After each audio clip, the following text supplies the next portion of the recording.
ਸਤਿ ਸ਼੍ਰੀ ਅਕਾਲ। ਤੁਸੀਂ ਜੁੜੇ ਹੋਏ ਹੋ ਪੰਜਾਬੀ ਡੀਐਸਏ ਦੇ ਨਾਲ ਤੇ ਮੈਂ ਹਾਂ ਪ੍ਰਵੀਨ ਸ਼ਰਮਾ ਲੈ ਕੇ ਹਾਜ਼ਰ ਹਾਂ ਪ੍ਰੋਗਰਾਮ ਖਬਰ ਤੇ ਨਜ਼ਰ। ਖਬਰ ਤੇ ਨਜ਼ਰ ਪ੍ਰੋਗਰਾਮ ਦੇ ਵਿੱਚ ਕਈ ਅਹਿਮ ਤੇ ਕਈ ਖਾਸ ਖਬਰਾਂ ਨੂੰ ਲੈ ਕੇ ਚਰਚਾ ਕਰਨ ਦੇ ਲਈ ਜੁੜ ਚੁੱਕੇ ਨੇ ਪੰਜਾਬ ਤੋਂ ਸੀਨੀਅਰ ਪੱਤਰਕਾਰ ਦੀਪਕ ਸ਼ਰਮਾ ਚਨਾਰਥਲ ਜੀ। ਸ਼ਰਮਾ ਜੀ, ਸਤਿ ਸ਼੍ਰੀ ਅਕਾਲ, ਸਵਾਗਤ ਹੈ ਜੀ ਪੰਜਾਬੀ ਡੀਐਸਏ ਤੇ। ਸਤਿ ਸ਼੍ਰੀ ਅਕਾਲ ਪ੍ਰਵੀਨ ਜੀ, ਸਾਰੇ ਦਰਸ਼ਕਾਂ ਨੂੰ ਸਰੋਤਿਆਂ ਨੂੰ ਪਿਆਰ ਭਰੀ ਸਤਿ ਸ਼੍ਰੀ ਅਕਾਲ। ਸਤਿ ਸ਼੍ਰੀ ਅਕਾਲ ਜੀ। ਪ੍ਰੋਗਰਾਮ ਦੇ ਵਿੱਚ ਅੱਗੇ ਵਧਣ ਤੋਂ ਪਹਿਲਾਂ ਧੰਨਵਾਦ ਕਰਦੇ ਚਲੇ ਸਪਾਂਸਰਸ ਦਾ ਜਿਹੜੇ ਜ਼ਰੀਆ ਬਣਦੇ ਨੇ ਇਹਨਾਂ ਪ੍ਰੋਗਰਾਮਾਂ ਨੂੰ ਤੁਹਾਡੇ ਤੱਕ ਪਹੁੰਚਾਉਣ ਦੇ ਲਈ। ਖਾਲਸਾ ਇੰਸ਼ੋਰੈਂਸ ਏਜੰਸੀ ਵਾਲੇ, ਜਿਨ੍ਹਾਂ ਤੋਂ ਤੁਸੀਂ ਹਰ ਤਰੀਕੇ ਦੀ ਇੰਸ਼ੋਰੈਂਸ ਲੈ ਸਕਦੇ ਹੋ। ਇੰਸ਼ੋਰੈਂਸ ਬਾਰੇ ਪਤਾ ਕਰਨ ਦੇ ਲਈ ਇਹਨਾਂ ਦਾ ਨੰਬਰ ਹੈ 468 272 2500।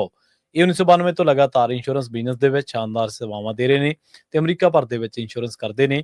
ਓਬਾਮਾ ਕੇਅਰ, ਮੈਡੀਕੇਅਰ ਜਾਂ ਫਿਰ ਕਵਰਡ ਕੈਲੀਫੋਰਨੀਆ ਬਾਬਤ ਪਾਲਿਸੀ ਕਰਵਾਉਣ ਦੇ ਲਈ, ਸਲਾਹ ਲੈਣ ਦੇ ਲਈ ਅੱਜ ਹੀ ਕਾਲ ਕਰੋ 468 272 2500 ਤੇ।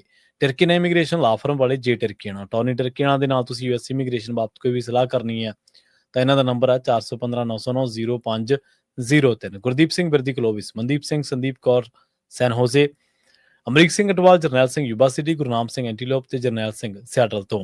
ਇਹਨਾਂ ਸਾਰੇ ਹੀ ਸਪਾਂਸਰਸ ਦਾ ਬਹੁਤ ਬਹੁਤ ਧੰਨਵਾਦ। ਤੇ ਜੇਕਰ ਤੁਸੀਂ ਵੀ ਪੰਜਾਬੀ ਡੀਐਸਏ ਦੇ ਇਹਨਾਂ ਪ੍ਰੋਗਰਾਮਾਂ ਨੂੰ ਸਪਾਂਸਰ ਕਰਨਾ ਚਾਹੁੰਦੇ ਹੋ ਤਾਂ ਸਟੂਡੀਓ ਦਾ ਨੰਬਰ ਹੈ 468 272 5200। ਅੱਜ ਦਾ ਇਹ ਖਬਰ ਤੇ ਨਜ਼ਰ ਪ੍ਰੋਗਰਾਮ ਸਾਲ 2025 ਦੀ 16 ਜੁਲਾਈ ਦਾ ਪ੍ਰੋਗਰਾਮ ਹੈ ਤੇ ਦਿਨ ਅੱਜ ਬੁੱਧਵਾਰ ਹੈ। ਖਬਰਾਂ ਦੀ ਸ਼ੁਰੂਆਤ ਕਰੀਏ ਖਾਸ ਖਬਰ ਤੋਂ ਸ਼ਰਮਾ ਜੀ। ਜਦੋਂ ਕਿਸੇ ਖਾਸ ਫਿਰਕੇ ਦੇ ਨਾਲ ਸੰਬੰਧਿਤ ਜਾਂ ਕਿਸੇ ਖਾਸ ਥਾਂ ਦੇ ਨਾਲ ਸੰਬੰਧਿਤ ਸੁਰਖੀਆਂ, ਘਟਨਾਵਾਂ, ਹਵਾਲੇ ਜਾਂ ਖਬਰਾਂ ਸਾਹਮਣੇ ਆਉਣ ਜਾਂ ਕੋਈ ਖਾਸ ਕੋਈ ਨੈਰੇਟਿਵ ਸਾਹਮਣੇ ਆਵੇ ਤਾਂ ਉਹਦੇ ਤੇ ਸਵਾਲ ਉੱਠਣੇ ਸੁਭਾਵਿਕ ਜੀ ਗੱਲ ਹੈ। ਗੱਲ ਕਰੀਏ ਦਰਬਾਰ ਸਾਹਿਬ ਦੀ, ਕਹਿੰਦੇ ਇੱਕ ਨਹੀਂ ਦੋ ਨਹੀਂ ਬਲਕਿ ਕਈ ਵਾਰ ਈਮੇਲ ਆ ਚੁੱਕੀ ਹੈ ਜਿਹਦੇ ਵਿੱਚ ਦਰਬਾਰ ਸਾਹਿਬ ਨੂੰ ਉਡਾਉਣ ਦੀਆਂ ਵਾਰ-ਵਾਰ ਧਮਕੀਆਂ ਦਿੱਤੀਆਂ ਜਾ ਰਹੀਆਂ ਨੇ। ਇਹ ਧਮਕੀਆਂ ਕੌਣ ਦੇ ਰਿਹਾ ਜੀ? ਪ੍ਰਵੀਨ ਜੀ, ਬਿਲਕੁਲ ਇਹ ਗੱਲ ਸਹੀ ਹੈ ਕਿ ਸੱਚਖੰਡ ਸ੍ਰੀ ਦਰਬਾਰ ਸਾਹਿਬ ਦੇ ਮਾਮਲੇ 'ਚ ਲਗਾਤਾਰ ਈਮੇਲ ਰਾਹੀਂ ਜੀ 5 ਧਮਕੀਆਂ ਸਾਹਮਣੇ ਆਈਆਂ, ਜਿਹਦੋਂ ਬਾਅਦ ਵੀ ਸਰਕਾਰ ਠੀਕ ਹੈ ਜਿਹਦੋਂ ਬਾਅਦ ਵੀ ਸਰਕਾਰ ਅਜੇ ਤੱਕ ਚੁੱਪ। ਹਾਂ, ਇਹ 'ਚ ਕੋਈ ਦੋ ਰਾਏ ਨਹੀਂ ਕਿ ਪਹਿਲੀਆਂ 2-3 ਧਮਕੀਆਂ ਦਾ ਜਦੋਂ ਜਾਣਕਾਰੀ ਮਿਲੀ ਸੀ ਤਾਂ ਇਹ ਪਿਛਲੇ 3 ਦਿਨਾਂ ਤੋਂ ਇਹ ਘਟਨਾਵਾਂ ਲਗਾਤਾਰ ਹੋ ਰਹੀਆਂ ਤੇ ਉਹ ਪਹਿਲੀਆਂ 2-3 ਈਮੇਲ ਮਿਲਣ ਤੋਂ ਬਾਅਦ, ਧਮਕੀਆਂ ਮਿਲਣ ਤੋਂ ਬਾਅਦ, ਉਹਦੀ ਜਾਣਕਾਰੀ ਮਿਲਣ ਤੋਂ ਬਾਅਦ ਵੀ ਆਪਾਂ ਉਸ ਨੂੰ ਜ਼ਿਆਦਾ ਉਜਾਗਰ ਕਰਨਾ ਇਸ ਲਈ ਦਰੁਸਤ ਨਹੀਂ ਸਮਝਿਆ ਕਿ ਇਹਦੇ ਨਾਲ ਕਈ ਵਾਰ ਸੰਗਤ ਦੇ ਮਨ 'ਚ ਭੈ, ਭਰਮ ਜਾਂ ਫਿਰ ਇਹ ਹੁੰਦਾ ਕਿ ਇਹ ਆਪਾਂ ਕਿਉਂ ਫੈਲਾ ਰਹੇ ਹਾਂ, ਇਹ ਡਰ ਪੈ। ਸੋ ਇਸ ਲਈ ਇਸ ਕਾਨੂੰਨੀ ਪ੍ਰਕਿਰਿਆ ਆਪਣੇ ਹਿਸਾਬ ਨਾਲ ਕੰਮ ਕਰੇ, ਦੋਸ਼ੀਆਂ ਨੂੰ ਫੜੇ ਜਾਣ, ਈਮੇਲ ਦੇ ਰਾਹੀਂ ਟ੍ਰੇਸ ਹੋ ਜਾਵੇ, ਸਾਰਾ ਕੁਛ ਉਹ ਪ੍ਰਕਿਰਿਆ ਹੋਵੇ। ਪਰ ਜਦੋਂ ਇਹ ਘਟਨਾਵਾਂ ਰੁਕ ਨਹੀਂ ਰਹੀਆਂ ਸੀ, 5 ਹੋ ਗਈਆਂ ਤੇ ਖੁਦ ਐਸਜੀਪੀਸੀ ਨੇ ਸਾਹਮਣੇ ਆ ਕੇ ਗੱਲ ਜਨਤਕ ਕੀਤੀ ਹੈ, ਫਿਰ ਇਹ ਸਾਰਿਆਂ ਦਾ ਫਰਜ਼ ਬਣਦਾ ਕਿ ਫਿਰ ਉੱਤੇ ਗੱਲ ਬੋਲ ਜਾਣੀ ਚਾਹੀਦੀ ਹੈ ਜੀ। ਸੋ ਕੋਈ ਦੋ ਰਾਏ ਨਹੀਂ ਕਿ ਉੱਥੇ ਹਰ ਰੋਜ਼ 1 ਲੱਖ ਤੋਂ ਵੱਧ ਸੰਗਤ ਔਸਤਨ ਹਰ ਰੋਜ਼ ਪਹੁੰਚ ਰਹੀ ਹੈ ਔਰ ਸ਼ਨੀ ਐਤਵਾਰ ਵਾਲੇ ਦਿਨ ਜਾਂ ਛੁੱਟੀ ਵਾਲੇ ਦਿਨ, ਕੋਈ ਗੁਰਪੁਰਬ ਦਿਹਾੜੇ, ਸ਼ਹੀਦੀ ਦਿਹਾੜੇ ਵਾਲੇ ਦਿਨ ਤਾਂ ਇਹ ਗਿਣਤੀ 2 ਲੱਖ ਤੋਂ ਵੀ ਟੱਪ ਜਾਂਦੀ ਹੈ। ਤੋ ਇਹ ਜਿਹੜੀ ਲੱਖ ਪਲੱਸ ਸੰਗਤ ਹਰ ਰੋਜ਼ ਆਉਂਦੀ ਹੈ, ਉਹਦੇ ਵਿੱਚ ਵੱਡੀ ਗਿਣਤੀ ਦੇ ਵਿੱਚ ਹੋਰ ਧਰਮਾਂ ਫਿਰਕਿਆਂ ਦੇ ਲੋਕ ਵੀ ਹੁੰਦੇ ਨੇ। ਸਿੱਖ ਭਾਈ ਤੋਂ ਵੱਧ ਤਾਂ ਹੋਰ ਧਰਮਾਂ ਦੇ, ਹੋਰ ਫਿਰਕਿਆਂ ਦੇ, ਹੋਰ ਸੂਬਿਆਂ ਦੇ ਲੋਕ ਇਸ ਮੌਕੇ ਸੱਚਖੰਡ ਸ੍ਰੀ ਦਰਬਾਰ ਸਾਹਿਬ ਆ ਰਹੇ ਨੇ। ਇਸ ਲਈ 4 ਦਰਵਾਜ਼ੇ ਨੇ ਜਿਹਦੇ ਉਹ ਸਾਰੇ ਵਰਨਾਂ ਲਈ ਖੁੱਲ੍ਹਾ ਉਹ ਤਾਂ ਹੈਨਾ। ਇਸ ਅਨੁਸਾਰ ਸਾਂਝੀਵਾਲਤਾ ਦਾ ਜਿਹੜਾ ਸਥਾਨ ਸੁਨੇਹਾ ਦਿੰਦਾ ਹੋਵੇ, ਜਿਹੜਾ ਸਰਬ ਦੇ ਭਲੇ ਦੀ ਅਰਦਾਸ ਜਿੱਥੋਂ ਹੁੰਦੀ ਹੋਵੇ, ਜਿੱਥੇ ਆ ਕੇ ਹਰ ਜੀਵ ਨੂੰ ਸਕੂਨ, ਸ਼ਾਂਤੀ ਮਿਲਦੀ ਹੋਵੇ, ਕੌਣ ਉਡਾਉਣਾ ਚਾਹੁੰਦਾ? ਉਸ ਨੂੰ ਕੌਣ ਨੁਕਸਾਨ ਪਹੁੰਚਾਉਣਾ ਚਾਹੁੰਦਾ? ਕਿਹਨੂੰ ਤਕਲੀਫ ਹੈ ਸਿੱਖੇ ਤੋਂ, ਕਿਹਨੂੰ ਤਕਲੀਫ ਹੈ ਸਾਂਝੀਵਾਲਤਾ ਤੋਂ, ਕਿਹਨੂੰ ਇਸ ਅਕੀਦਤ ਦੇ ਸਥਾਨ ਦੇ ਤੋਂ ਤਕਲੀਫ ਹੈ? ਇਹ ਸਮਝਣ ਦੀ ਵੀ ਇਹਦੇ ਪਿੱਛੇ ਕਿਹੜੀ, ਨਾ ਤਾਂ ਦਰਬਾਰ ਸਾਹਿਬ ਕੋਈ ਰਾਜਨੀਤਿਕ ਧਿਰ ਹੈ, ਨਾ ਦਰਬਾਰ ਸਾਹਿਬ ਕੋਈ ਜ਼ਮੀਨ ਜਾਇਦਾਦ ਦਾ ਕਿਸੇ ਨਾਲ ਵੰਡ ਵਡਈ ਹੈ, ਕਿਸੇ ਨਾਲ ਵੱਟ ਸਾਂਝੀ ਹੈ, ਕੋਈ ਜ਼ਮੀਨੀ ਵਿਵਾਦ ਹੈ, ਹਨਾ, ਨਾ ਕਿਸੇ ਨਾਲ ਪੈਸੇ ਦਾ ਲੈਣ ਦੇਣ ਦਾ ਕੋਈ ਝਗੜਾ ਹੈ, ਨਾ ਕਿ ਇੱਥੋਂ ਕੋਈ ਫਿਰਕੂਵਾਦ ਹੁੰਦਾ, ਕੁਛ ਹੁੰਦਾ। ਫਿਰ ਇਹ ਕੌਣ ਹੈ ਮਤਲਬ ਕਿ ਜਿਹਨੂੰ ਇਸ ਪਵਿੱਤਰ ਸਥਾਨ ਤੋਂ ਵੀ ਇਹ ਮਤਲਬ ਤਕਲੀਫ ਹੋ? ਕਿਹੜੀਆਂ ਧਿਰਾਂ ਨੇ? ਤੇ ਉਹਦੇ ਨਾਲੋਂ ਵੀ ਵੱਡੀ ਗੱਲ ਕਿ 5 ਈਮੇਲ ਆ ਜਾਣ ਔਰ ਭਾਰਤੀ ਜਨਤਾ ਪਾਰਟੀ ਦੇ ਨੁਮਾਇੰਦਾ ਆ ਕੇ ਇਹ ਕਹੇ ਕਿ ਜੀ ਦੇਸ਼ ਦਾ ਪ੍ਰਧਾਨ ਮੰਤਰੀ ਤੇ ਦੇਸ਼ ਦਾ ਗ੍ਰਹਿ ਮੰਤਰੀ ਮੋਦੀ ਔਰ ਅਮਿਤ ਸ਼ਾਹ ਨੇ ਵੀ ਫਿਕਰ ਪ੍ਰਗਟਾਇਆ ਕਿ ਪ੍ਰਧਾਨ ਮੰਤਰੀ ਸਾਹਿਬ, ਗ੍ਰਹਿ ਮੰਤਰੀ ਸਾਹਿਬ, ਤੁਹਾਡਾ ਕੰਮ ਫਿਕਰ ਪ੍ਰਗਟਾਉਣਾ ਹੀ ਹੈ। ਸਹੀ ਹੈ, ਬਿਲਕੁਲ ਸਹੀ। ਤੇ ਅੱਜ ਤੱਕ ਉਹ ਕਿਉਂ ਨਹੀਂ ਟਰੇਸ ਹੋਇਆ? ਅੱਜ ਤੱਕ ਤੇ ਦੂਸਰੇ ਪਾਸੇ ਜਿਹੜੀ 5ਵੀਂ ਈਮੇਲ ਆਈ ਹੈ ਉਹ ਨਾਲ ਪੰਜਾਬ ਦੇ ਮੁੱਖ ਮੰਤਰੀ ਨੂੰ ਵੀ ਟੈਗ ਹੈ। ਮਤਲਬ ਕਿ ਜਿਹੜਾ ਮੈਂਬਰ ਪਾਰਲੀਮੈਂਟ ਹੈ ਅੰਮ੍ਰਿਤਸਰ ਤੋਂ ਗੁਰਜੀਤ ਔਜਲਾ, ਉਹਨੂੰ ਵੀ ਟੈਗ ਹੈ।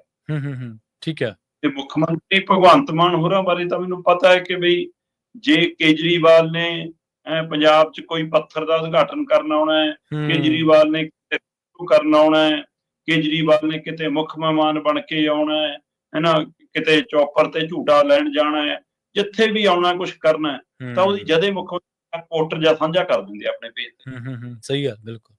ਅੱਛਾ, ਕੋਈ ਕਲਾਕਾਰ ਆ ਜਾਵੇ, ਕੋਈ ਲੀਡਰ ਆ ਜਾਵੇ, ਕੋਈ ਵਿਦੇਸ਼ੀ ਵਫਦ ਆ ਜਾਵੇ, ਉਹ ਘਰੇ ਮਿਲਣ ਆ ਜਾਵੇ, ਉਹਨਾਂ ਕੇ ਸਾਥ ਰੋਟੀ ਖਾਈ, ਉਨਕੇ ਸਾਥ ਮਿਲੇ, ਉਹਦੀਆਂ ਫੋਟੋਆਂ ਜਦੇ ਪਾ ਨਾਲ ਦੀ ਨਾਲ। ਇਸ ਘਟਨਾ ਤੇ ਤੁਹਾਡਾ ਰਿਐਕਸ਼ਨ ਕਿੱਥੇ ਹੈ ਜੀ ਅਜੇ ਤੱਕ? ਨਾ ਰਿਐਕਸ਼ਨ ਨਾ ਐਕਸ਼ਨ, ਦੋਵਾਂ ਚੋਂ ਦੱਸਦੇ ਨੇ ਮੁੱਖ ਮੰਤਰੀ ਸਾਹਿਬ ਕੀਤਾ ਕੀ ਅਜੇ ਤੱਕ। ਤੇ ਤੁਸੀਂ ਤੁਰੇ ਫਿਰਦੇ ਹੋ ਤੇ ਤੁਹਾਨੂੰ ਤਾਂ ਟੈਗ ਵੀ ਹੋ ਗਈ ਪਹਿਲਾਂ ਜਦੋਂ ਤੁਸੀਂ ਕਹਿੰਦੇ, ਪਰ ਵੈਸੇ ਵੀ ਗ੍ਰਹਿ ਮੰਤਰੀ ਹੋ ਤੁਸੀਂ ਪੰਜਾਬ ਦੇ। ਸਹੀ ਹੈ। ਤੁਸੀਂ ਪੰਜਾਬ ਦੇ ਮੁੱਖ ਮੰਤਰੀ ਤੇ ਦੁਨੀਆ ਭਰ ਦੇ ਵਿੱਚ ਮਤਲਬ ਕਿ ਅਕੀਦਤ ਵਾਲੇ ਸਥਾਨਾਂ ਦੇ ਵਿੱਚੋਂ ਪ੍ਰਮੁੱਖ ਸਥਾਨ ਹੈ ਸੱਚਖੰਡ ਸ੍ਰੀ ਦਰਬਾਰ ਸਾਹਿਬ। ਤੇ ਫਿਰ ਤੁਹਾਡੀ ਚੁੱਪੀ ਕਿਉਂ ਹੈ ਜੀ? ਸਹੀ ਗੱਲ, ਬਿਲਕੁਲ। ਹੁਣ ਇਸ ਤੋਂ ਦੂਸਰੇ ਪਾਸੇ ਜਦੋਂ ਪਰਨੀਤ ਕੌਰ ਦੇ ਖਾਤੇ 'ਚੋਂ ਉਹਦੀ ਤਨਖਾਹ ਉੱਡ ਗਈ ਸੀ MP ਵਾਲੀ, ਹਾਂਜੀ, ਮੈਨੂੰ ਯਾਦ ਆ ਮਾਮਲਾ, 24 ਘੰਟਿਆਂ 'ਚੋਂ ਵਾਪਸ ਆ ਗਈ ਸੀ ਉਹਦੇ ਖਾਤੇ 'ਚ। ਤੇ ਉਹ ਸਾਈਬਰ ਸੈੱਲ ਉਸ ਸਮੇਂ ਨਾਲ ਤਾਂ ਹੁਣ ਹੋਰ ਤਕੜੇ ਹੋ ਗਏ ਹੋਣੇ ਨਾ। ਸਹੀ ਗੱਲ, ਬਿਲਕੁਲ। ਟੈਕਨੋਲੋਜੀ ਉਹਦੇ ਨਾਲ ਹੋਰ ਹਾਈਟੈਕ ਹੋ ਗਈ ਹੋਣੀ ਨਾ। ਤੇ ਅਜੇ ਤੱਕ ਤੋਂ ਈਮੇਲ ਟ੍ਰੇਸ ਨਹੀਂ ਹੋਈ, ਬਾਹਰੋਂ ਚੱਲਦੀ ਜੀ, ਅੰਦਰੋਂ ਚੱਲਦੀ ਜੀ, ਇੱਥੋਂ ਹੁੰਦੀ ਜੀ, ਉੱਥੋਂ ਹੁੰਦੀ ਜੀ, ਕੁਛ ਤਾਂ ਦੱਸੋ। ਅਜੇ ਤੱਕ ਉਹਨਾਂ ਸਾਹਮਣੇ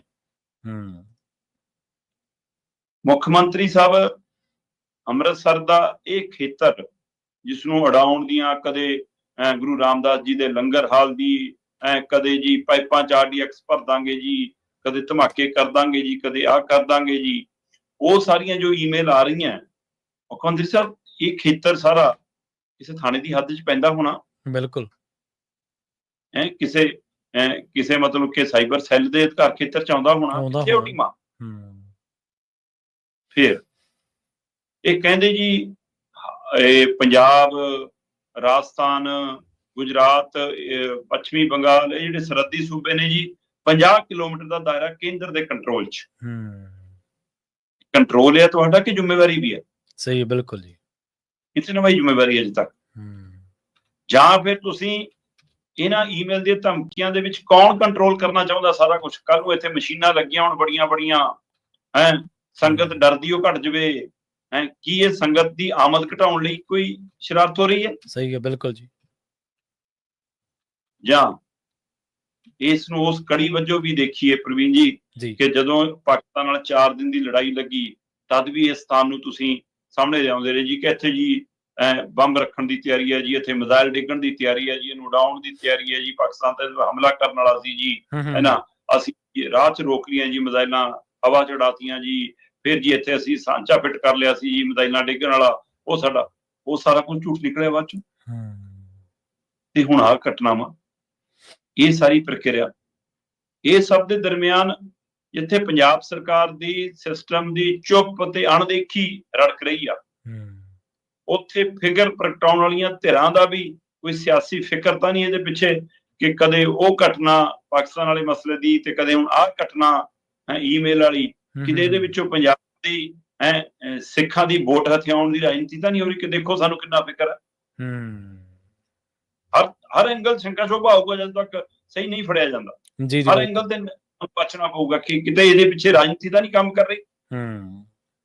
ਸਹੀ। ਸੋ ਇਸ ਹਰ ਪੱਖ ਤੋਂ ਇਹ ਸਮਝਣ ਦੀ ਲੋੜ ਹੈ ਕਿ ਇਸ ਸਥਾਨ ਨਾਲ ਕਿਹਨੂੰ ਪੀੜ ਹੋ ਸਕਦੀ ਹੈ ਜੀ, ਕਿਹੜੇ ਗੈਂਗ ਨੂੰ, ਕਿਹੜੇ ਲੁੱਟਖੋ ਵਾਲੀ ਧਿਰ ਨੂੰ, ਕਿਹੜੀ ਸਿਆਸਤ ਨੂੰ, ਕਿਹੜੇ ਫਿਰਕੂ ਘਰਾਣਿਆਂ ਨੂੰ ਕਿਹਨੂੰ ਤਕਲੀਫ ਹੈ। ਇਹ ਅਜੇ ਤੱਕ ਸਰਕਾਰ ਉਹ ਈਮੇਲ ਦਾ ਕੱਚ ਸੱਚ ਕਿਉਂ ਨਹੀਂ ਸਾਹਮਣੇ ਲਿਆ ਸਕੀ? ਕੇਂਦਰ ਤੋਂ ਲੈ ਕੇ ਸੂਬਾ ਸਰਕਾਰ ਇਹਦੇ ਲਈ ਸਵਾਲਾਂ ਦੇ ਘੇਰੇ 'ਚ ਹੈ। ਸੰਗਤ ਤੇ ਕੋਈ ਪ੍ਰਭਾਵ ਨਹੀਂ ਪੈਣ ਵਾਲਾ।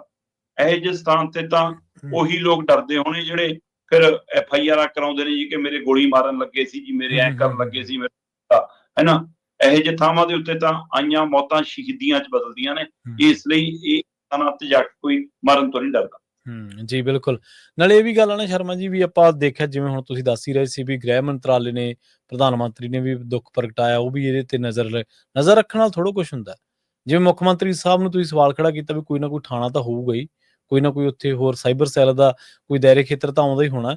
ਔਰ ਇਹ ਬਹੁਤ ਵਾਜਬ ਤੁਹਾਡਾ ਸਵਾਲ ਆ ਜਿਹੜਾ ਤੁਸੀਂ ਪਾਕਿਸਤਾਨ ਵਾਲੇ ਮਾਮਲੇ ਦੇ ਨਾਲ ਚੁੱਕਿਆ, ਕਿਉਂਕਿ ਉਹਨਾਂ ਨੇ ਸ਼ਾਇਦ ਕਿਹਾ ਵੀ ਸੀਗਾ ਵੀ ਅਸੀਂ ਪੰਜਾਬ ਨੂੰ ਜੰਗ ਦਾ ਅਖਾੜਾ ਨਹੀਂ ਅਸੀਂ ਬਣਾਵਾਂਗੇ। ਉਹਨਾਂ ਵੱਲੋਂ ਵੀ ਇਹ ਬਿਆਨ ਆਇਆ ਸੀ।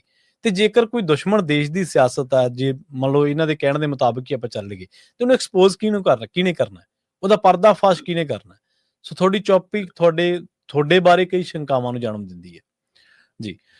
ਅਗਲੀ ਗੱਲ ਕਰੀਏ ਬੇਅਦਬੀ ਮਾਮਲਿਆਂ ਸੰਬੰਧੀ ਜਿਹੜਾ ਬਿੱਲ ਹੈ ਜੀ, ਇਹਦੇ ਬਾਰੇ ਸਰਕਾਰ ਤਾਂ ਬਹੁਤ ਪ੍ਰਚਾਰ ਕਰ ਰਹੀ ਹੈ। ਹਾਲਾਂਕਿ ਕਈ ਮੈਂ ਦੇਖਿਆ ਸਿੱਖ ਪ੍ਰਚਾਰਕ ਵੀ ਕਹਿ ਲਓ, ਜਾਂ ਸਿੱਖਾਂ ਦੇ ਵਿੱਚ ਵਿਚਰਦੇ ਨੌਜਵਾਨ ਵੀ ਕਹਿ ਰਹੇ ਨੇ, ਇਹਦੀ ਹਮਾਇਤ ਕਰ ਰਹੇ ਨੇ ਵੀ ਬਹੁਤ ਵਧੀਆ ਬਿੱਲ ਹੈ, ਆਉਣਾ ਚਾਹੀਦਾ। ਪਰ ਜਿਹੜੇ ਬਿੱਲ ਦੇ ਨੁਕਤੇ ਨੇ ਉਹਨਾਂ ਦੇ ਉੱਤੇ ਧਾਮੀ ਸਾਹਿਬ ਜਿਹੜੇ ਖੁਦ ਵਕੀਲ ਨੇ, ਪੇਸ਼ੇ ਤੋਂ ਵਕਾਲਤ ਅਤੇ ਪੰਥਕ ਮਾਮਲਿਆਂ ਬਾਰੇ ਚੰਗੀ ਸੋਝੀ ਰੱਖਦੇ ਨੇ, ਉਹ ਇਤਰਾਜ਼ ਪ੍ਰਗਟਾ ਰਹੇ ਨੇ ਜੀ। ਬਿਲਕੁਲ ਪ੍ਰਵੀਨ ਜੀ, ਇਹਦੇ ਵਿੱਚ ਤਾਂ ਕੋਈ ਦੋ ਰਾਏ ਨਹੀਂ ਕਿ ਵੱਡੀ ਗਿਣਤੀ 'ਚ ਧਿਰਾਂ ਇਹਦਾ ਸਵਾਗਤ ਵੀ ਕਰ ਰਹੀਆਂ ਨੇ, ਔਰ ਇਹ ਚਿਰਾਂ ਤੋਂ ਮੰਗ ਵੀ ਰਹੀ ਹੈ ਕਿ ਬੇਅਦਬੀ ਦੇ ਮਾਮਲੇ ਦੇ ਵਿੱਚ ਜੇ ਮਿਸਾਲੀ ਸਜ਼ਾਵਾਂ ਹੋਣ ਤਾਂ ਫਿਰ ਮਾਮਲੇ ਘਟ ਸਕਦੇ ਨੇ। ਪਰ ਇਹ ਕੋਈ ਪੈਰਾਮੀਟਰ ਨਹੀਂ ਅਜੇ ਤੱਕ ਇਸ ਗੱਲ ਦਾ ਕਿ ਵੱਧ ਸਜ਼ਾਵਾਂ ਦੇਣ ਤੋਂ ਬਾਅਦ ਗੁਨਾਹ ਖਤਮ ਹੋ ਜਾਂਦੇ ਨੇ। ਇਹੋ ਜਿਹਾ ਕਿਤੋਂ ਵੀ ਕੋਈ ਮਤਲਬ ਨਹੀਂ ਮਿਲਦਾ ਨੁਕਤਾ। ਪਰ ਸਰਕਾਰ ਨੇ ਆਪਣੇ ਆਪ ਨੂੰ ਇੱਕ ਕਦਮ ਅੱਗੇ ਵਧਾ ਕੇ ਕਿਹਾ ਕਿ ਅਸੀਂ ਉਮਰ ਕੈਦ ਤੱਕ ਦੀ ਸਜ਼ਾ ਲਿਆਏ ਹਾਂ, ਅਸੀਂ 10 ਲੱਖ ਤੱਕ ਦਾ ਜੁਰਮਾਨਾ ਲਿਆਏ ਹਾਂ, ਅਸੀਂ ਨਾਲ ਸਾਹਿਬ ਸਜ਼ਾ ਤੇ ਜੁਰਮਾਨਾ ਲਿਆਏ ਹਾਂ। ਸੋ ਇਸ ਲਈ ਸਾਬਤ ਹੋਏਗਾ, ਉਹਨਾਂ ਨੇ ਦਮ ਭਰਿਆ ਜੀ। ਪਰ ਅਜੇ ਤੱਕ ਪਿਛਲੇ ਕਾਨੂੰਨ ਤਹਿਤ ਵੀ ਪਿਛਲੀਆਂ ਸਰਕਾਰਾਂ ਤੋਂ ਲੈ ਕੇ ਹੁਣ ਤੱਕ ਵਾਲੀ ਸਰਕਾਰ ਕਿਹਨੂੰ ਸਜ਼ਾ ਦਵਾ ਸਕੀ ਆ, ਇਸ ਦਾ ਜਵਾਬ ਨਹੀਂ ਹੈ। ਭਗਵੰਤ ਮਾਨ ਜੀ ਕਹਿੰਦੇ ਤਜਰਬੇਕਾਰ ਹੋ ਗਿਆ ਹੁਣ ਮੈਂ, ਹੁਣ ਨਾ ਮੈਂ ਸਮਝਿਓ, ਮੈਨੂੰ ਵੀ 3 ਸਾਲ ਤੋਂ ਉੱਪਰ ਹੋ ਗਿਆ ਮੁੱਖ ਮੰਤਰੀ ਬਣੇ ਨੂੰ, ਸੂਬੇ ਦੇ ਵਿੱਚ ਤਜਰਬੇਕਾਰ ਮੁੱਖ ਮੰਤਰੀਆਂ 'ਚ ਨਾਮ ਬੋਲਦਾ ਮੇਰਾ। ਤੇ ਫਿਰ ਇਹ ਮੰਤਰੀ ਸਾਹਿਬ ਤੁਸੀਂ ਬੇਅਦਬੀ ਵਾਲੇ ਮਾਮਲੇ ਦੇ ਵਿੱਚ 3 ਸਾਲ ਦੀ ਸਜ਼ਾ ਵੀ ਅਜੇ ਤੱਕ ਕਿਸੇ ਨੂੰ ਦਵਾ ਨਹੀਂ ਸਕੇ। ਬਿਲਕੁਲ ਸਹੀ ਦੱਸ ਦਿਓ। ਸਹੀ ਹੈ। ਤੇ ਫਿਰ ਇਹਦੀ ਗਾਰੰਟੀ ਕਿਵੇਂ ਦਵਾਂਗੇ ਕਿ ਇਹ ਕਾਨੂੰਨ ਬਣਨ ਤੋਂ ਬਾਅਦ 10 ਸਾਲੀ 20 ਸਾਲੀ ਹੋ ਜੂਗੀ ਕਿਸੇ ਨੂੰ? ਜੀ ਗੱਲ ਤਾਂ ਇਹ ਖੜਾ। ਤੇ ਜਿਹੜੇ ਨੁਕਤਿਆਂ ਦੇ ਆਧਾਰ ਦੇ ਉੱਤੇ ਪੰਜਾਬ ਸਿਆਸਤ ਹੁੰਦੀ ਹੈ, ਜਿਹੜੇ ਬੇਅਦਬੀ ਵਾਲੇ ਮਾਮਲਿਆਂ ਤੇ, ਉਸ ਮਾਮਲਿਆਂ ਦੇ ਉੱਤੇ ਲਾਗੂ ਹੀ ਨਹੀਂ ਹੁਣ। ਪਰ ਇੱਕ ਨੁਕਤਾ ਆਪਾਂ ਉਸ ਦਿਨ ਵੀ ਵਿਚਾਰ ਰਹੇ ਸੀ ਕਿ ਕਿਤੇ ਇਸ ਨੁਕਤੇ ਤੇ ਸਿੱਖ ਕੌਮ ਦੇ ਵਿੱਚ ਵੱਖਰਾ ਰਿਐਕਸ਼ਨ ਆ ਸਕਦਾ, ਔਰ ਉਸੇ ਨੁਕਤੇ ਤੇ ਧਾਮੀ ਹੋਰੀ ਬੋਲੇ ਨੇ। ਉਹ ਨੁਕਤਾ ਸੀਗਾ ਕਿ ਇਸ ਦੇ ਵਿੱਚ ਸ਼੍ਰੀ ਗੁਰੂ ਗ੍ਰੰਥ ਸਾਹਿਬ ਦੇ ਨਾਲ ਕੁਰਾਨ ਸ਼ਰੀਫ, ਬਾਈਬਲ, ਭਗਵਤ ਗੀਤਾ ਤੇ ਹੋਰ ਇਹਨਾਂ ਨਾਲ ਸੰਬੰਧਿਤ, ਚਾਰੋਂ ਧਰਮਾਂ ਨਾਲ ਸੰਬੰਧਿਤ ਹੋਰ ਸੰਸਥਾਵਾਂ ਵੱਲੋਂ ਜਿਨ੍ਹਾਂ ਨੂੰ ਗ੍ਰੰਥਾਂ ਵਜੋਂ ਮਾਨਤਾ, ਪੋਥੀਆਂ ਵਜੋਂ ਮਾਨਤਾ, ਧਾਰਮਿਕ ਪੁਸਤਕਾਂ ਵਜੋਂ ਮਾਨਤਾ, ਉਹਨਾਂ ਸਾਰਿਆਂ ਨੂੰ ਸ਼ਾਮਲ ਕੀਤਾ ਜਾਏ। ਜੀ ਹਰ ਧਰਮ ਦਾ ਗ੍ਰੰਥ ਸਨਮਾਨਿਤ ਹੈ, ਵੱਡਾ ਹੈ, ਸਤਿਕਾਰਯੋਗ ਹੈ, ਉਹਦੇ ਵਿੱਚ ਜਿਹੜੇ ਸ਼ਰਧਾ ਰੱਖਦੇ ਨੇ ਉਹਨਾਂ ਦੀ ਸ਼ਰਧਾ ਭਾਵਨਾ। ਪਰ ਹਰ ਧਰਮ ਦੇ ਲਈ ਉਹ ਉਹਨਾਂ ਦਾ ਪਾਵਨ ਗ੍ਰੰਥ, ਪਵਿੱਤਰ ਗ੍ਰੰਥ, ਸਤਿਕਾਰਤ ਗ੍ਰੰਥ ਹੈ। ਬਿਲਕੁਲ ਸਹੀ, ਬਿਲਕੁਲ। ਪਰ ਸਿੱਖ ਦੇ ਵਿੱਚ ਉਸ ਨੂੰ ਗੁਰੂ ਦਾ ਦਰਜਾ ਹੈ। ਦਸਮ ਪਾਤਸ਼ਾਹੀ ਸ਼੍ਰੀ ਗੁਰੂ ਗੋਬਿੰਦ ਸਿੰਘ ਜੀ ਹੋਰਾਂ ਨੇ 11ਵੇਂ ਗੁਰੂ ਵਜੋਂ ਸ਼ਬਦ ਗੁਰੂ ਨੂੰ ਮਾਨਤਾ ਦਿੱਤੀ, ਤੇ ਉਹਨਾਂ ਨੇ ਸਰੀਰਕ ਤੌਰ ਦੇ ਉੱਤੇ ਕਿਸੇ ਨੂੰ ਗੁਰਗੱਦੀ ਦੇਣ ਦੀ ਬਜਾਏ ਗੁਰੂ ਗ੍ਰੰਥ ਸਾਹਿਬ ਨੂੰ ਦਿੱਤੀ, ਤੇ ਉਸ ਦਿਨ ਤੋਂ ਇਹ ਜੀਵੰਤ ਗੁਰੂ ਵਜੋਂ ਇਸ ਨੂੰ ਮਾਨਤਾ ਹੈ। ਜੀ ਬਿਲਕੁਲ। ਤੋ ਇਸ ਲਈ ਮਤਲਬ ਕਿ ਧਾਮੀ ਹੋਰਾਂ ਦਾ ਇਤਰਾਜ਼ ਹੈ ਕਿ ਤੁਸੀਂ ਇਹਨਾਂ ਨੂੰ ਹੋਰ ਗ੍ਰੰਥਾਂ ਨਾਲ ਤੁਲਨਾਤਮਕ ਕਿਵੇਂ ਕਰ ਸਕਦੇ ਹੋ ਗੁਰੂ ਦੇ ਪੈਮਾਨੇ ਦੇ ਅਨੁਸਾਰ, ਉਸ ਪਦਵੀ ਦੇ ਅਨੁਸਾਰ। ਸੋ ਇਸ ਨੁਕਤੇ ਇਸ਼ੂ ਹੈ, ਕਿਉਂਕਿ ਬਿੱਲ ਦੇ ਵਿੱਚ ਤਾਂ ਇਹੀ ਹੈ ਕਿ ਇਹ ਧਾਰਮਿਕ ਗ੍ਰੰਥ, ਉਸ ਦਾ ਸ਼੍ਰੀ ਗੁਰੂ ਗ੍ਰੰਥ ਸਾਹਿਬ ਵੀ ਮਤਲਬ ਉਸ ਤਰ੍ਹਾਂ ਦਾ ਮਤਲਬ ਹੈਗਾ। ਸੋ ਇਸ ਨੁਕਤੇ ਨੂੰ ਧਾਮੀ ਹੋਰਾਂ ਨੇ ਇਤਰਾਜ਼ ਪ੍ਰਗਟਾਇਆ, ਤੇ ਇਹਦੇ ਉੱਤੇ ਆਪਾਂ ਪਹਿਲਾਂ ਹੀ ਗੱਲ ਕਰ ਰਹੇ ਸੀ ਕਿ ਇਹ ਕੱਲ ਨੂੰ ਨੁਕਤਾ ਆ ਸਕਦਾ। ਜੀ ਬਿਲਕੁਲ। ਹਾਂ, ਇਹਦੇ ਕੋਈ ਦੋ ਰਾਏ ਨਹੀਂ ਕਿ ਸਰਦਾਰ ਪ੍ਰਕਾਸ਼ ਸਿੰਘ ਬਾਦਲ ਨੇ 2016 ਚ ਜਦੋਂ ਬਿੱਲ ਲਿਆਂਦਾ ਸੀ ਤਾਂ ਉਹਨੇ ਇਕੱਲੇ ਸ਼੍ਰੀ ਗੁਰੂ ਗ੍ਰੰਥ ਸਾਹਿਬ ਜੀ ਦੇ ਹਵਾਲੇ ਲਿਆਂਦਾ ਸੀ। ਠੀਕ ਹੈ। ਜਦ ਇਹ ਕਹਿ ਕੇ ਮੋੜਤਾ ਸੀਗਾ ਵੀ ਕਿ ਇਹ ਤਾਂ ਇਕੱਲਾ ਇੱਕ ਧਰਮ ਨਾਲ ਸੰਬੰਧਿਤ ਹੈ ਜੀ, ਬਾਕੀ ਧਰਮਾਂ ਤਾਂ ਸਨਮਾਨਿਤ ਨੇ ਜੀ, ਉਹਨਾਂ ਦਾ ਕਿਉਂ ਨਹੀਂ? ਤੇ ਜਦੋਂ 2018 ਦੇ ਵਿੱਚ ਕੈਪਟਨ ਨੇ ਉਹ ਚੀਜ਼ਾਂ ਸ਼ਾਮਿਲ ਕੀਤੀਆਂ ਸੀ, ਹੈਨਾ, ਫਿਰ ਉਹ ਬਿੱਲ ਨੂੰ ਤਾਂ ਵੀ ਨਹੀਂ ਪਾਸ ਕੀਤਾ, ਉਹ ਬਿੱਲ ਅਜੇ ਤੱਕ ਉਵੇਂ ਹੀ ਪਿਆ। ਫਿਰ ਉਹਦੇ ਤੇ ਮੋਹਰ ਕਿਉਂ ਨਹੀਂ? ਤੇ ਹੁਣ ਵੀ ਜੇ ਉਸੇ ਤਰ੍ਹਾਂ 4 ਧਰਮਾਂ ਦੇ ਨੇ ਤਾਂ ਕੌਣ ਗਰੰਟੀ ਲਊਗਾ ਕਿ ਰਾਸ਼ਟਰਪਤੀ ਨੂੰ ਮੋਹਰ ਲਾ ਕੇ ਆ ਜਾਊਗੀ? ਸਹੀ। ਜੇ ਬਿੱਲ ਨੇ ਕਾਨੂੰਨ ਬਣਨਾ ਹੀ ਨਹੀਂ, ਫਿਰ ਉਸ ਨੁਕਤੇ ਤੇ ਪਹਿਲੇ ਤੇ ਇਤਰਾਜ਼ ਕਿਉਂ ਸੀ, ਤੇ ਫਿਰ ਇਹ 4 ਦੇ ਉੱਤੇ ਅਜੇ ਤੱਕ ਲਾਗੂ ਕਿਉਂ ਨਹੀਂ ਹੋਇਆ? ਕਿਉਂ ਨਹੀਂ ਹੋ ਸਕਿਆ? ਸਹੀ ਗੱਲ। ਇੱਕ ਤਾਂ ਸਿਆਸਤ ਪਈ ਹੈ, ਪਰ ਧਾਮੀ ਹੋਰਾਂ ਦੇ ਨੁਕਤੇ ਦੇ ਉੱਤੇ ਕੀ ਹੁਣ ਜਿਹੜੀ ਸਟੈਂਡਿੰਗ ਕਮੇਟੀ ਨੂੰ ਸੌਂਪਿਆ ਉਹ ਕੋਈ ਨੁਕਤਾ ਬਾਚੂਗੀ ਕਿ ਉਹ ਇਹਦਾ ਸਪਸ਼ਟੀਕਰਨ ਦੇਣ ਦੀ ਕੋਸ਼ਿਸ਼ ਕਰੂਗੀ ਕਿ ਜਦੋਂ ਦੁਬਾਰਾ ਵਿਧਾਨ ਸਭਾ 'ਚ 6 ਮਹੀਨੇ ਤੋਂ ਬਾਅਦ ਜਾਂ 6 ਮਹੀਨੇ ਤੋਂ ਪਹਿਲਾਂ ਜਦੋਂ ਵੀ ਇਹ ਦੁਬਾਰਾ ਪੇਸ਼ ਹੋਣ ਕੇ ਚਰਚਾ ਲਈ ਪਾਸ ਹੋਣ ਲਈ ਆਉਂਦਾ ਹੈ ਕਿ ਇਸ ਦਾ ਜਵਾਬ ਮੁੱਖ ਮੰਤਰੀ ਸਾਹਿਬ ਦੇਣਗੇ, ਜਿਹੜੇ ਹਰ ਗੱਲ ਤੇ ਫਟਾਫਟ ਖੜੇ ਹੋ ਜਾਂਦੇ ਮੈਂ ਬੋਲਣਾ ਸਹੀ ਹੈ ਤੋ ਜਾਂ ਹੁਣ ਦੇ ਤੋ ਇਸ ਲਈ ਮੈਨੂੰ ਨਹੀਂ ਲੱਗਦਾ ਕਿ ਇਸ ਮਸਲੇ ਤੇ ਕੁਸਕਣਗੇ। ਪਰ ਧਾਮੀ ਹੋਰਾਂ ਨੇ ਆਪਣੇ ਧਰਮ ਦੇ ਹਵਾਲੇ ਨਾਲ ਆਪਣੇ ਦਲੀਲ ਦੇ ਨਾਲ ਇਸ ਤੇ ਸਵਾਲ ਖੜਾ ਕੀਤਾ। ਸੋ ਦੇਖਦੇ ਹਾਂ ਜੀ ਸਰਕਾਰਾਂ ਜਵਾਬ ਦਿੰਦੀਆਂ ਜਾਂ ਇਸ ਤੇ ਪਾਸਾ ਵੱਲ।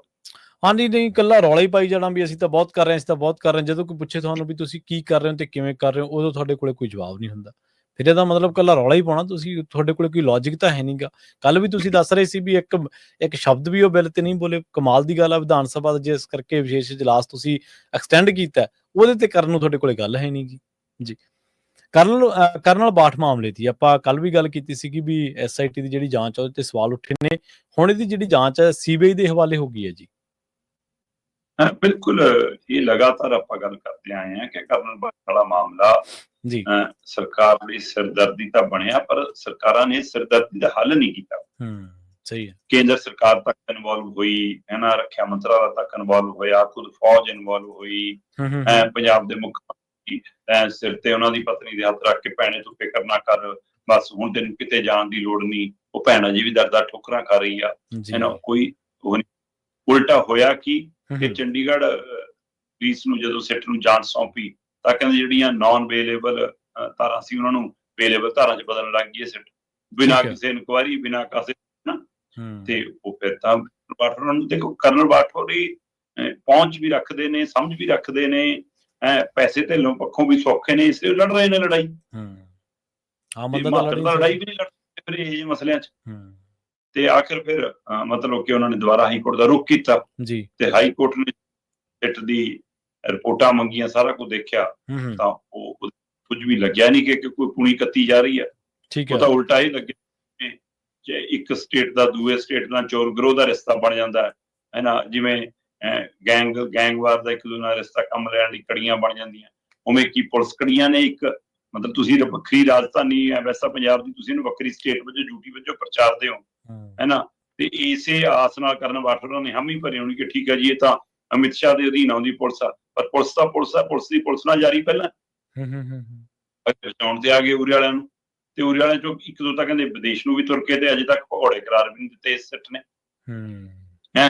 ਤੇ ਕਹਿੰਦੇ ਇਹ ਬਾਠੋ ਤਾਂ ਇਹੀ ਕਹਿੰਦੇ ਰਹੇ ਕਿ ਘੱਟੋ ਘੱਟ SSP ਦਾ ਬਦਲ ਦੋ, ਉਲਟਾ ਇੱਥੇ ਤਰੱਕੀਆਂ ਮਿਲਦੀਆਂ ਰਹੀਆਂ। ਸੋ ਇਸ ਲਈ ਜਦੋਂ ਕੋਈ ਪੁਣੀ ਨਹੀਂ ਕੱਤੀ ਤੇ ਇਹਨਾਂ ਨੇ ਦੁਬਾਰਾ ਰੁਕ ਕੀਤਾ। ਪਹਿਲਾਂ ਵੀ CBI ਜਾਂਚ ਦੀ ਮੰਗ ਕਰ ਰਹੇ ਸੀ, ਦੁਬਾਰਾ ਮੰਗ ਹੋਈ ਤੇ ਆਖਰ ਪੰਜਾਬ ਹਾਈ ਕੋਰਟ ਨੇ ਕਰਨਲ ਬਾਠ ਮਾਮਲੇ ਦੀ ਜਾਂਚ ਹੁਣ CBI ਦੇ ਹਵਾਲੇ ਕਰਤੀ। ਵੈਸਾ CBI ਵੀ ਕੇਂਦਰ ਦੀ ਟੂਲ ਹੈ, ਸਭ ਨੂੰ ਪਤਾ ਹੈ ਕਿ ਉਹ ਕਿਵੇਂ ਸਰਕਾਰੀ ਟੂਲ ਬਣ ਕੇ ਕੰਮ ਕਰਦਾ। ਪਰ ਜਿਵੇਂ ਅੱਜ ਕੱਲ੍ਹ ਕੇਂਦਰ ਦਾ ਲੱਗਦਾ ਹੈ ਕਿ ਕੁਝ ਮਾਮਲਿਆਂ 'ਚ 36 ਦਾ ਅੰਕੜਾ ਹੈ ਪੰਜਾਬ ਸਰਕਾਰ ਨਾਲ, ਪੰਜਾਬ ਪੁਲਿਸ ਨਾਲ, ਹੈ ਨਾ, ਹੋ ਸਕਦਾ ਉਹਦੇ ਹਿਸਾਬ ਨਾਲ ਥੋੜਾ ਜਿਹਾ ਥਾਪੜਾ ਦੇ ਦੇਣ ਕਿ ਚਲੋ ਇਹਦੇ ਤੋਂ ਕੁਛ ਕਰ ਲਓ, ਜਾਂ ਕਰਨਲ ਹੋਰਾਂ ਦਾ ਕੇਂਦਰ ਦੇ ਨਾਲ ਹੱਥ ਪੈਂਦਾ ਕਿਉਂਕਿ ਉਹ ਕਿਤੇ ਨਾ ਕਿਤੇ ਰੱਖਿਆ ਮੰਤਰਾਲੇ ਨੂੰ, ਗ੍ਰਹਿ ਮੰਤਰਾਲੇ ਨੂੰ ਮਤਲਬ ਰਿਪੋਰਟ ਵੀ ਕਰਦੇ ਆ ਫੌਜ ਚੋਂ, ਜਿਸ ਅਹੁਦੇ ਤੇ ਪਦਵੀ ਤੇ ਹੈਗੇ ਨੇ, ਜਿਵੇਂ ਉਹਨਾਂ ਕੋਲ ਇੰਟੈਲੀਜੈਂਸ ਵਾਲਾ ਵਿੰਗ ਹੈ। ਸੋ ਇਸ ਲਈ ਉਸ ਤਰ੍ਹਾਂ ਦੀ ਉਸ ਪਹੁੰਚ ਅਪਰੋਚ ਨਾਲ ਉਹ ਕੋਈ ਫੋਰਸ ਕਰਾ ਕੇ CBI ਤੋਂ ਕੋਈ ਇਹੋ ਜਿਹਾ ਨੁਕਤਾ ਕਢਾ ਲੈਣ ਕਿ ਜਾਂਚ ਸਹੀ ਹੋ ਜਾਵੇ। ਪਰ ਜੇ ਐਡਾ ਵੱਡਾ ਬੰਦਾ, ਐਡੀ ਪਹੁੰਚ ਅਪਰੋਚ ਵਾਲਾ ਬੰਦਾ ਅਜੇ ਤੱਕ ਇੰਨੇ ਮਹੀਨਿਆਂ ਤੋਂ 4-4 ਮਹੀਨੇ ਸਿੱਟ ਉਹਨਾਂ ਦੀ ਗੱਲ ਦੇ ਉੱਤੇ ਕਾਰਵਾਈ ਨਾ ਕਰੇ, ਤੁਰੇ ਹੀ ਨਾ, ਮੀਡੀਆ 'ਚ ਬਿਆਨ ਰੱਖਿਆ ਮੰਤਰੀ ਤੋਂ ਲੈ ਕੇ ਫੌਜ ਅਧਿਕਾਰੀਆਂ ਤੱਕ ਦੇ ਆ ਜਾਣ, ਉਹ ਤੋਂ ਬਾਅਦ ਵੀ ਕੁਝ ਨਾ ਹੋਵੇ, ਫਿਰ ਹਿਸਾਬ ਲਾ ਲਓ ਕਿ ਆਮ ਲੋਕਾਂ ਨਾਲ ਕੀ ਹੁੰਦੀ ਹੋਊਗੀ। ਇਹ ਤਾਂ ਸਪਸ਼ਟ ਹੈ। ਸਹੀ ਹੈ, ਬਿਲਕੁਲ ਜੀ। ਤੇ ਅਗਲੀ ਗੱਲ ਕਰੀਏ ਵਿਜੀਲੈਂਸ ਦੀ। ਕਹਿੰਦੇ ਮਜੀਠੀਆ ਦੇ ਘਰੇ ਬੇਰੰਗ ਪਰਤਣ ਤੋਂ ਬਾਅਦ ਇੱਕ ਵਾਰ ਫਿਰ ਵਿਜੀਲੈਂਸ ਦੀ ਟੀਮ ਪਹੁੰਚੀ ਹੈ ਜੀ। ਬਿਲਕੁਲ ਜੀ, ਜਦੋਂ ਵਿਕਰਮ ਮਜੀਠੀਆ ਦੇ ਘਰੇ ਵਿਜੀਲੈਂਸ ਗਈ ਸੀ ਤਾਂ ਉਸ ਸਮੇਂ ਤਾਂ ਇਹ ਹੋ ਗਿਆ ਸੀਗਾ ਕਿ ਉਹਨਾਂ ਦੇ ਵਕੀਲ ਮੋਹਾਲੀ ਕੋਰਟ ਪਹੁੰਚ ਗਏ ਸੀ ਤੇ ਮੋਹਾਲੀ ਕੋਰਟ ਨੇ ਤੁਰੰਤ ਪ੍ਰਭਾਵ ਨਾਲ ਰੋਕ ਲਾਤੀ ਸੀ। ਉਹ ਦਿੱਲੀ ਵੀ ਗਏ ਸੀ, ਉਹ ਮਜੀਠਾ ਦਫ਼ਤਰ ਵੀ ਫਰੋਲਣ ਪਹੁੰਚ ਗਏ ਸੀਗੇ, ਘਰੇ ਵੀ ਹੈ ਨਾ ਗ੍ਰੀਨ ਐਵੇਨਿਊ ਕਿੱਥੇ ਜਿੱਥੇ ਅੰਮ੍ਰਿਤਸਰ 'ਚ ਹੈਗਾ ਉੱਥੇ ਵੀ। ਸੋ ਇਸ ਲਈ ਫਿਰ ਰੋਕ ਲੱਗ ਗਈ ਸੀ। ਪਰ ਅਦਾਲਤ ਨੇ ਫਿਰ ਇਹ ਕਿਹਾ ਸੀ ਵਿਜੀਲੈਂਸ ਵਾਲਿਆਂ ਨੂੰ ਬੁਲਾ ਕੇ ਕਿ ਵੀ ਤੁਸੀਂ 24 ਘੰਟੇ ਪਹਿਲਾਂ ਇਤਲਾਹ ਕਰਕੇ ਜਾਣਾ ਜੇ ਜਾਣਾ, ਤੇ ਉਹਨਾਂ ਦੇ ਵਕੀਲ ਦਾ ਉੱਥੇ ਨਾਲ ਹੋਣਾ ਜ਼ਰੂਰੀ ਹੈ ਕਿ ਏਦਾਂ ਉਹਨਾਂ ਦੀ ਗੈਰ ਹਾਜ਼ਰੀ 'ਚ ਤੁਸੀਂ ਉਹਨੂੰ ਕੋਈ ਨਹੀਂ ਕਰ ਸਕਦੇ। ਠੀਕ ਹੈ ਜੀ। ਸੋ ਫਿਰ ਅਗਲਿਆਂ ਨੇ ਉਸੇ ਸਮੇਂ ਨੋਟਿਸ ਦਿੱਤਾ 24 ਘੰਟੇ ਪਹਿਲਾਂ ਹੀ ਕਿ ਅਸੀਂ ਕੱਲ ਨੂੰ ਜਾਣਾ ਜੀ। ਫਿਰ ਤੇ ਉਹ ਫਿਰ ਕੱਲ ਗਏ ਸੀਗੇ ਜੀ ਮਜੀਠਾ ਵੀ ਗਏ ਤੇ ਦਫ਼ਤਰ ਵੀ ਗਏ ਤੇ ਘਰੇ ਵੀ ਗਏ ਤੇ ਕਾਫੀ ਬਰੋਲਾ ਬਰਾਲੀ ਹੋਈ, ਪਰ ਉਸ ਸਮੇਂ ਨਾਲ ਉਹਨਾਂ ਦੇ ਵਕੀਲ ਜਿਹੜੇ ਐਡਵੋਕੇਟ ਕਲੇਰ ਹੋਰੀ ਨੇ ਉਹ ਨਾਲ ਸੀਗੇ, ਉਹਨਾਂ ਦੀ ਹਾਜ਼ਰੀ ਦੇ ਵਿੱਚ ਇਹ ਸਾਰੀ ਜਾਣ ਪਛਾਣ ਹੋਈ। ਹੁਣ ਦੇਖਣ ਦੀ ਗੱਲ ਤਾਂ ਇਹ ਕੁਝ ਹਾਸਲ ਕੀ ਹੋਊਗਾ, ਕੀ ਇਹ ਕੋਈ ਨਵੀਂ ਦਬਾਅ ਦੀ ਨੀਤੀ ਹੈ ਜਾਂ ਕਹਿੰਦੇ ਜੀ ਫਰਮਾਇਸ਼ ਕਰਨੀ ਸੀ, ਮਿੰਟ ਤਿਣ ਕੇ ਦੇਖਣਾ ਸੀ। ਇਹੋ ਜਿਹੇ ਕਿਤੇ ਤਾਂ ਸਭ ਨੂੰ ਯਾਦ ਹੈ ਕਿ ਬਾਦਲਾਂ ਦੀਆਂ ਰਹਿਸ਼ਾਂ ਤੇ ਵੀ ਖੂਬ ਚੱਲੇ ਸੀਗੇ, ਤੇ ਜੇ ਉਹਨਾਂ ਕਾਰਵਾਈ ਹੋਣੀ ਹੁੰਦੀ ਫਿਰ ਤਾਂ ਬਾਦਲ ਟੱਬਰ ਤੇ ਕਾਰਵਾਈ ਹੁੰਦੀ। ਬਾਅਦ ਚੋਂ ਸਭ ਨੇ ਦੇਖਿਆ ਕਿ ਕੈਪਟਨ ਨਾਲ ਸਿਟੀ ਸਿਟੀ ਸੈਂਟਰ ਘੁਟਾਲੇ 'ਚ ਕਿਵੇਂ ਸਮਝੌਤਾ ਹੋ ਗਿਆ, ਕਿਵੇਂ ਸਾਰਾ ਕੁਝ ਨਿਪਟਿਆ, ਸੈਂਕੜੇ ਗਵਾਹ ਮੁੱਕਰ ਗਏ, ਪੁਲਿਸ ਅਧਿਕਾਰੀ ਸਾਰੇ ਮੁੱਕਰ ਗਏ। ਇਸ ਲਈ ਸੱਤਾ ਕਿਵੇਂ ਬਦਲਦੀ ਆ, ਸੱਤਾ ਦੇ ਨਾਲ ਸਾਰਾ ਕੁਝ ਕਿਵੇਂ ਬਦਲਦਾ, ਸਭ ਨੂੰ ਪਤਾ। ਬਿਲਕੁਲ ਸਹੀ ਹੈ। ਦਾ ਅਸਰ ਕਿੱਥੇ ਤੱਕ ਜਾਂਦਾ ਦੇਖਦੇ ਹਾਂ। ਅੱਜ 17 ਤਰੀਕ ਹੈ ਜੀ, ਤੇ ਅੱਜ ਬੈਰਕ ਬਦਲਣ ਵਾਲੀ ਪਟੀਸ਼ਨ ਤੇ ਵਿਕਰਮ ਮਜੀਠੀਆ ਤੇ ਸੁਣਵਾਈ ਹੋਣੀ ਹੈ। ਠੀਕ ਹੈ। 19 ਨੂੰ ਉਹਨਾਂ ਦੀ ਜੁਡੀਸ਼ੀਅਲ ਹਿਰਾਸਤ ਖਤਮ ਹੋ ਜਾਣੀ ਹੈ। 22 ਨੂੰ ਉਹਨਾਂ ਦੀ ਜ਼ਮਾਨਤ ਵਾਲੀ ਤੇ ਸੁਣਵਾਈ ਹੈ। ਸੋ ਇਸ ਲਈ ਲਗਾਤਾਰ ਵਿਕਰਮ ਮਜੀਠੀਆ ਦੇ ਮਾਮਲੇ ਤਾਂ ਕਿਤੇ ਨਾ ਕਿਤੇ ਚਰਚਾ 'ਚ ਹੈਗੇ ਨੇ। ਸੋ ਉਹਦੇ ਨਾਲ ਬੜੀ ਮੋਟੀਆਂ ਖਬਰਾਂ 'ਚ ਵੀ ਬਣੇ ਰਹਿੰਦੇ ਨੇ। ਖੁਦ ਮੁੱਖ ਮੰਤਰੀ ਸਾਹਿਬ ਸਰਾਣੇ ਸਰਾਣੇ ਦੀਆਂ ਗੱਲਾਂ ਕਰਕੇ ਉਸ ਨੂੰ ਮੁੱਦਾ ਬਣਾ ਕੇ ਰੱਖਦੇ ਨੇ। ਸੋ ਇਸ ਮਜੀਠੀਆ ਚਰਚਾ 'ਚ ਵੀ ਨੇ, ਤੇ ਕੁਝ ਤਰ੍ਹਾਂ ਦਾ ਮੰਨਣਾ ਵੀ ਹੋ ਗਿਆ ਕਿ ਉਹ ਵੱਡਾ ਲੀਡਰ ਬਣ ਕੇ ਨਿਕਲੂਗਾ ਜੀ। ਕੁਝ ਤਰ੍ਹਾਂ ਕਹਿੰਦੀਆਂ ਕਿ ਨਹੀਂ ਜੀ ਕੈਰੀਅਰ ਦਾਅ ਤੇ ਲੱਗ ਗਿਆ। ਸੋ ਇਸ ਲਈ ਤਾਂ ਆਉਂਦਾ ਵਕਤ ਤੈਅ ਕਰੂਗਾ ਜੀ, ਤੇ ਅਦਾਲਤਾਂ ਤੈਅ ਕਰਨਗੀਆਂ ਕਿ ਮਾਮਲਾ ਕਿੱਧਰ ਨੂੰ ਜਾਂਦਾ। ਪਰ ਫਿਲਹਾਲ ਵਿਕਰਮ ਮਜੀਠੀਆ ਦੇ ਘਰੇ ਵਿਜੀਲੈਂਸ ਦੀ ਦੁਆਰਾ ਰੇਡ ਦੀ ਫਿਰ ਤੋਂ ਨਵੀਂ ਸਿਆਸੀ ਚਰਚਾ ਵੀ ਛੇੜੀ। ਹਾਂਜੀ ਬਿਲਕੁਲ, ਦੇਖੋ ਗੱਲ ਇਹ ਆ ਵੀ ਜਿਹੜੇ ਆਪਾਂ ਕਹਿ ਰਹੇ ਹਾਂ ਵੀ ਵੱਡਾ ਲੀਡਰ ਬਣ ਕੇ ਨਿਕਲੂਗਾ, ਕਈ ਵਾਰ ਇਹ ਵੀ ਹੁੰਦਾ ਨਾ ਵੀ ਜਿਹੜੇ ਲੀਡਰ ਦੇ ਉੱਤੇ ਜ਼ਿਆਦਾ ਕੋਈ ਤਸ਼ੱਦਦ ਹੋਇਆ ਹੋਵੇ ਜਾਂ ਜ਼ਿਆਦਾ ਟਾਰਚਰ ਹੋਇਆ ਹੋਵੇ ਜਾਂ ਜ਼ਿਆਦਾ ਉਹਦੀ ਖੱਜਲ ਖੁਆਰੀ ਹੋਈ ਹੋਵੇ, ਹੁਣ ਫਿਰ ਕੁਝ ਪਾਵਰਾਂ ਜਿਹੜੀਆਂ ਨੇ ਉਹ ਫਰੇਮ ਦੇ ਵਿੱਚ ਲਿਆਉਣ ਵਾਸਤੇ ਵੀ ਕੰਮ ਕਰਦੀਆਂ ਨੇ। ਤੇ ਜਿਹੜੀ ਤੁਸੀਂ ਗੱਲ ਕਹੀ ਆ ਵੀ ਸੁਰਖੀ ਤਾਂ ਬਣੂਗੀ, ਉਹ ਬਿਲਕੁਲ ਜਾਇਜ਼ ਆ, ਕਿਉਂਕਿ ਵਿਜੀਲੈਂਸ ਦੀ ਟੀਮ ਗਈ, ਬੇਰੰਗ ਪਰਤੀ ਤਾਂ ਵੀ ਖਬਰ ਆ, ਤੇ ਜੇ ਉੱਥੋਂ ਕੁਛ ਹਾਸਲ ਹੋ ਗਿਆ ਤਾਂ ਵੀ ਖਬਰ ਹੈ। ਖਬਰ ਤਾਂ ਹਰ ਰੂਪ ਦੇ ਵਿੱਚ ਬਣ ਹੀ ਰਹੀ ਹੈ, ਤੇ ਜਦੋਂ ਮੰਤਵੀ ਖਬਰਾਂ ਲਵਾਉਣਾ ਹੋਵੇ ਬਸ ਫਿਰ ਉੱਥੇ ਗੇੜਾ ਪਵਾਈ ਰੱਖੋ ਤੇ ਖਬਰਾਂ ਲਵਾਈ ਰੱਖੋ ਬਸ ਜੀ।